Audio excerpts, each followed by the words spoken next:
Hello and welcome to Miniature Adventures. I'm Big Lee and it's time for another update from the Operations Room, looking back at what I got up to in October 2022. So we're going to start off with a hobby update, and I started right at the beginning of the month with a trip to the Medway Model Fair at the Royal Engineers Museum in Chatham. Now, I've been to this museum many times before. It's very interesting, got some really interesting artefacts and unique stuff there.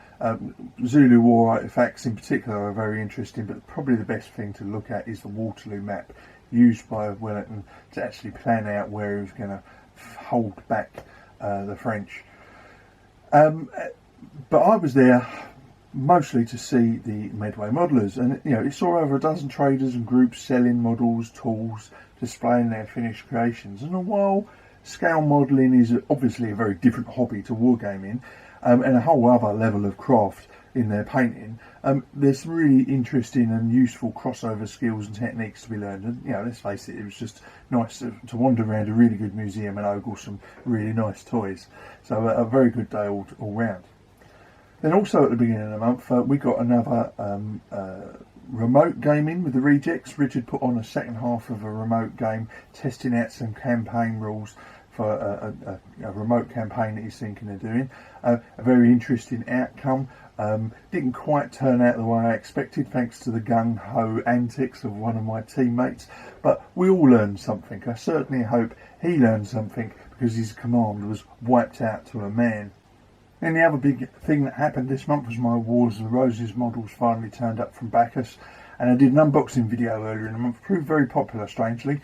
A lot of people found it interesting looking at what was in there, although some of my fellow rejects did take the mickey out of me, oogling over my plastic bags with all my models in, but there you are, each their own.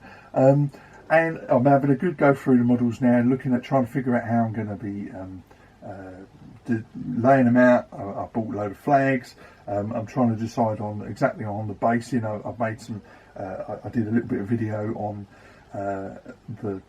the way I was going to dress the bases, but I now just need to decide what size those bases are going to be. So it's been a really enjoyable experience. I'm a long way off of even getting round to painting them, because these are going to be painted during the painting challenge. So I'm not going to start putting paint on models until December.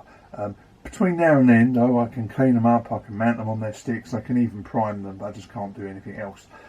So there's a lot of work to be done between now and the end of December when the painting challenge starts, but I'm hoping that when the challenge does start, I can hit the ground running and get started with my Wars of the Roses project. And if the painting challenge does anything like it has in previous years, it really galvanises you to get on with a project and get it done. I mean, I got all of my French Foreign Legion stuff done during the 3 months of the painting challenge last year, and that's kept me, seen the rejects through a successful demo game at a show, and multiple solo games here, and a game in the shed. So all of that for 3 months intense work, and I got it done and dusted. And I'm hoping to repeat that with the Wars of the Roses stuff, to get most, if not all of it, painted during the painting challenge, so I can start playing with it and the new rules that I bought come the spring. Incidentally, I missed the delivery from when the box came, so I had to go and pick it up from the local sorting office on my way into work. And of course I couldn't resist. I had to open the box up and have a quick little look, and all my colleagues at work know what I play, but it was rather amusing to hear the usual refrains of, "Oh, aren't they small, and how do you paint them?" from some of my colleagues. Sounds very familiar, doesn't it? And then during the middle of the month, we played the first half of the Battle of San Cassiano with Jonathan Freitag of Palouse Wargaming Journal fame. It's a remote game. He's based it on a set of rules that he's written. So really good set of rules. Really enjoying playing it. We played an earlier game that was part of Solferino. So this is another part of the Battle of Solferino. This is the centre part. We've played 2 sessions now. By the time this video goes out, we will have hopefully played the concluder. It's been really nail-biting, because I'm commanding the Austrian forces. We seem to have the upper hand in the first game. In the second game, the French reversed the tables a little bit, and now we're about to go into game 3, and it is everything to play for both sides. So really quite exciting and nail-biting. So hopefully by the time I do my next update from the operations room, I'll be able to tell you what happened. But you know, keep an eye out on my blog and on the channel to see if I put out any pictures and any details about the game. Now, also in October, I managed to get in another big solo game of my French Foreign Legion collection.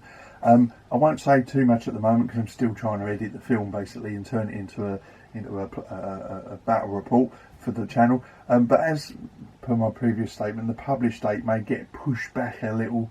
Depends really how long it takes to edit and how much time I've got. Got such a busy week coming up, it's ridiculous. And as for the battle itself, let's just say the Tyrelliers finally got on the games table, but I'm jumping ahead of myself a little bit. It's now for a time for a bit of a channel update. So the YouTube channel hit 1,500 subscribers earlier in the month, and I probably ought to have marked it with a prize draw or something, but to be honest, it sort of caught me up by surprise and passed by unmarked in the end. It's definitely something I ought to do when we hit the 2k boundary, probably early next year based on current trends. That's of course assuming people still try and join and still want to follow my videos, so that's great. It does feel good to have people coming and wanting to subscribe. You know, it's a serious milestone just getting to 1,500, so you know, I trust you'll hold me to it about doing a prize draw as we get closer to 2,000. Something else I wasn't expecting this month was an offer from Wayland Games. I had an email from them basically offering me a free game to review. I was very, very tempted. It has to be said, the game did look pretty cool. However, it wasn't historical. It was sort of pseudo science fiction. Really looked a cool game, worth quite a lot of money actually, but do you know what, I decided in the end it wasn't suitable for the channel. It's not what I do. I'd literally just be taking it for the freebie, and I couldn't bring myself to do it. So I sent them a polite email back declining, but saying that I would be available if they ever had historical products to review. You never know. One rather negative thing that happened though this month was getting trolled. Now, it wasn't a very pleasant experience. The comments were particularly offensive, but thankfully the blog's moderation filter kept it off the main page and gave me a chance to hit the delete button. Now, I'm all for free speech, but I firmly believe one should not feed the trolls. I want my blog and YouTube channels to be, you know, the comment sections of those, to be welcome places for a friendly discussion, which means unsolicited bile and anger will be given very short shrift. I've always had this policy as far as that sort of thing is concerned, including the unusual unsolicited rubbish that you get sent, you know, adverts and so on. If you want to indulge that sort of behaviour, try Twitter. Now, moving on for a Workbench report. Well, as I hinted earlier, the Tyrelliers finally been finished. There wasn't much left for them to be done last month. I just needed to motivate myself to get started on them again. And once I did, I whipped along and got them done in a couple of days. And in fact, finishing them inspired me to do another solo game, and I actually got them out on the table, so they've seen some action. Now, as mentioned earlier, my Wars of the Roses models turned up, and I've been looking at them and trying to make some decisions about basing them. And as I mentioned earlier, I did a video on my formula for how I'm going to dress the bases. Now that I know exactly what I need to do in terms of what colour paints I'm using and what types of flock and turf and so on I'm going to use, I'll make sure I've got plenty of stock of that so I don't run out. It's going to be a fairly large project, and I don't want to run out of a key colour at the wrong stage. So that's one of the things I'm going to be doing in the next few weeks before the painting challenge starts, is basically doing a bit of a mini stock check of my room in here, just seeing what I need to buy to fill up because I'm ready for the painting challenge so I don't run out of anything. I mean, one year I came perilously close to running out of varnish of all things, and had to make a specific trip out to get a new can of the varnish that I was used at the time.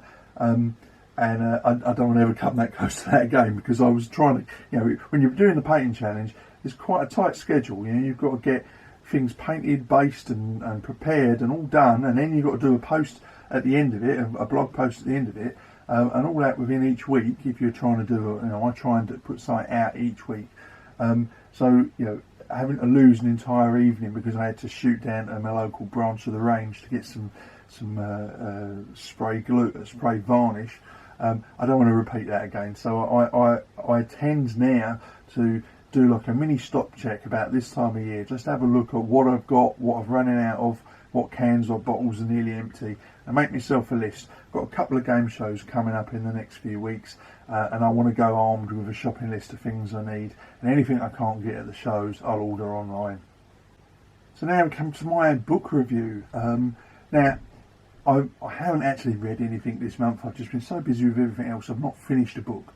So what I've decided to do is go back to a book that I really thought was brilliant, was an inspiration on one of my earlier projects, and that is going to be The Fall of Carthage by Adrian Goldsworthy.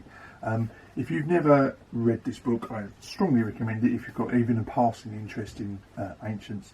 Really good book, evocative, very detailed, very well researched. You know, Goldsworthy is a really good writer. In fact, I've got several books of his, half a dozen or so books of his to do with the ancients period, and you know, like I say, very good. It covers the whole period, you know, all of the Punic Wars. And although I have only been modelling and gaming and playing the Second Punic War, it was very interesting to read his accounts at the end of the Third Punic War and the sack of Carthage. You know, very evocative writing.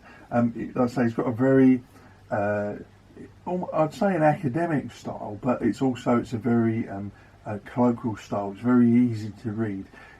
There's a lot of information in there, but you actually find it very easy to read. So I highly recommended The Fall of Carthage by Adrian Goldsworthy. So that's it for this week, or this month rather. As I say, I've got a lot planned for October. I've already started doing a few things, so hopefully come early November I should have another update from the Operations Room. So until then, if you enjoyed the video, please like, subscribe and share, and of course if you want to keep up to date with all of my videos, please hit the bell notification icon. So until next time, stay safe, keep gaming, and of course keep rolling high.